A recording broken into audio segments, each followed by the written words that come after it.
Hi, everybody. Just about 4:30 on a day that was pretty much as forecasted. I thought we might end up with a little bit more sunshine and less thick cloud cover. We had the beautiful early morning sunrise colors. It was frosty this morning.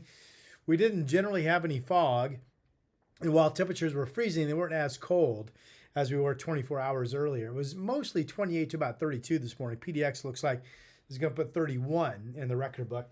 The sunniest camera in the Metro Valley that I just found on my live camera network is this one out in Gresham from Gresham Subaru. And the car dealers, by the way, especially Subaru dealers, tell me that whenever snow is in a forecast, man, it pops their business.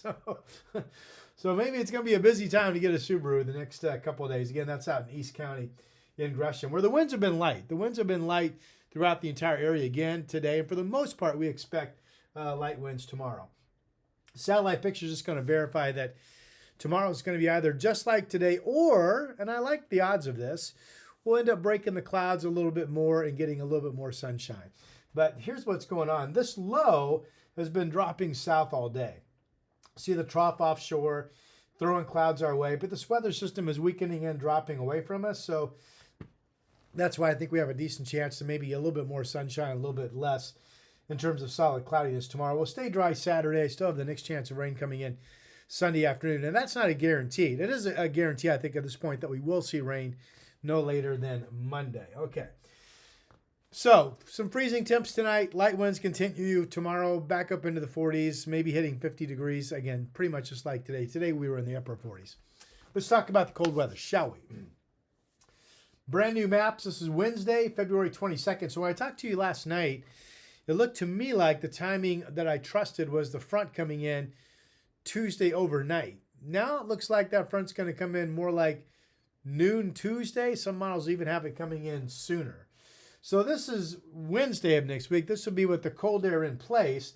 And you can certainly see the Arctic air blanketing Canada against initially a Gulf of Alaska air mass for us, which means we get a west flow into the front on Tuesday. And we still have a west flow in my notes the day after on Wednesday. That's going to help limit snowfall potential to some degree. But eventually we'll kick east winds, I think, Thursday of next week. I'm going to talk about that in a little bit. And that will actually help drive the temperatures down a bit more. But Sticking Valley snow Tuesday night into Wednesday morning, absolutely, I think, a good bet.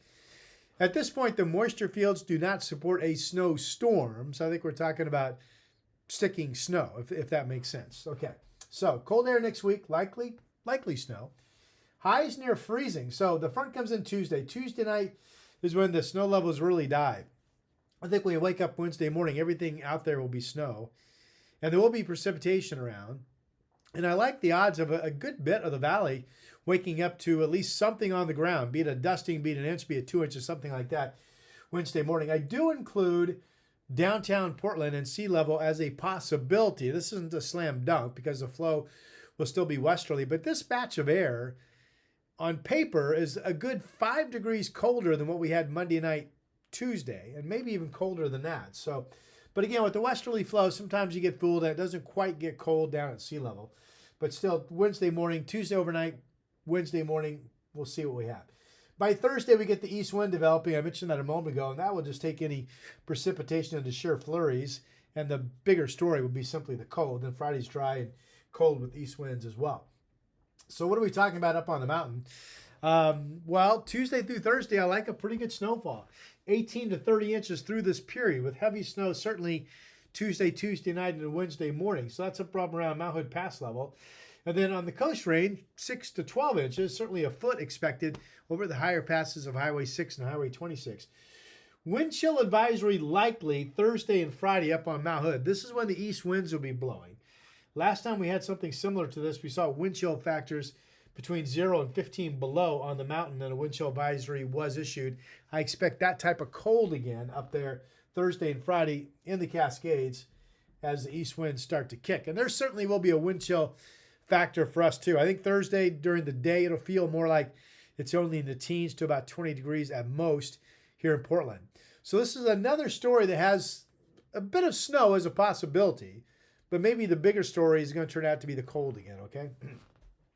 Here's the European model. I've included 3 new surface maps. The first one is Tuesday in the afternoon. Now, I know it's hard to see this, but that low is pretty much right over Portland. And where you see what's the 540 thickness line, we call it as forecasters, pardon me, is actually where the front is. So by Tuesday afternoon, the front is through, and we're getting a northwest feed. That continues into Wednesday morning, it looks like. So hold on just a second. Hold on. All right. That includes into Wednesday morning. Wednesday morning, still a westerly flow. You can see the cold air where you see the highs up here in the afternoon. Now, by the time we get to Thursday, now we're going to start cutting off any moisture chances because the wind pattern is coming from the east. And we'll start feeding off of this cold high up in Canada that's going to be dropping down to our area. Notice the surface low. If you can see it, there's an enclosed contour line, or isobar, we call them at the surface. That's along the central and southern coast. I mean, I'm wondering if that's going to help channel some moisture to us, but I think once the east winds start blowing, we'll dry out pretty quick. So again, just to kind of recap what these maps mean to you. Tuesday afternoon, the front is through. We have dropping snow levels with a chilly, breezy. See how the lines are close together? That's a breezy northwest flow. Wednesday morning, you wake up. Snow levels will be down to sea level, I think, where temperatures will be either freezing or just above at the lowest levels. But still a northwesterly flow pattern, so it wouldn't be much colder than that. But again, Thursday, now it's an east wind. Now the bottom really drops out. We start to get really, really cold. I think I'm featuring this Thursday map one more time. Yeah, here we go. Thursday surface map, valley forecast, gusty east winds, a high of only 30 degrees in Portland and Salem on Thursday with a wind chill factor most of the day between 15 and 20 because of the east wind. This is bigger to see. This high is see the red line? This is a 510 thickness contour for anybody that's kind of up on their indices. So let's use that 510 contour as kind of the border of where the coldest air is. And notice that does dip into our area. And certainly with east winds feeding off of that, that will bring the coldest air into our area. So it's going to be something to see just how cold we get. Here's my best guess. We'll take it through the 7-day. So tomorrow, I think we get a little bit more sun today, but still some cloudiness around. Very similar day, 32 to 48. That would almost equal today's temperatures, actually. Light winds. Saturday, similar pattern. Notice how the lows start getting a little bit warmer. Saturday, 34 to 48. Sunday, afternoon showers. Now, some of the modeling has taken this away, so I'm not sure if we're going to have any rain develop Sunday or not. For now, that's just a chance. But everything shows it's occasional shots of rain on Monday. Not a lot of rain on Washington's birthday or President's Day. It's going to be more like maybe a 10th or 15/100ths of an inch. But then you wake up, well, actually Monday overnight, the winds will start kicking up and the rain will start kicking up. And it still looks like from Monday night through Tuesday night, that 24-hour period, there could be an inch of total precipitation. Nearly all of that would be rain for Portland. Portland's in the low to mid 40s Tuesday. It's Tuesday night, the snow levels start to drop. Wednesday morning, everybody wakes up with the possibility of seeing something on the ground. Everything that's precipitation-wise Wednesday morning, by the time you wake up, will be nothing but snow. I give Portland a chance to be freezing, so if that's the case, downtown Portland would have some snow on the ground. And then Thursday, we start to dry. But look what I do with the lows. Thursday morning, 22. It's a partly sunny, gusty east wind day with maybe a flurry, or maybe we just go totally dry. Highs only get up to 30. Remember, the wind chill that day is going to be more like 15 to 20.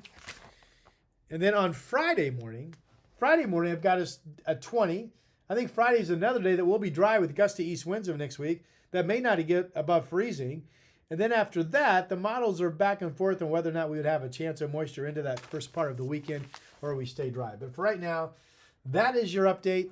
I'll be here about the same time tomorrow. Hit subscribe for me. It helps me out big time.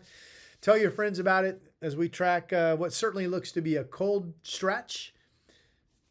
Maybe we get some snow on the ground at your house. I'll talk to you soon.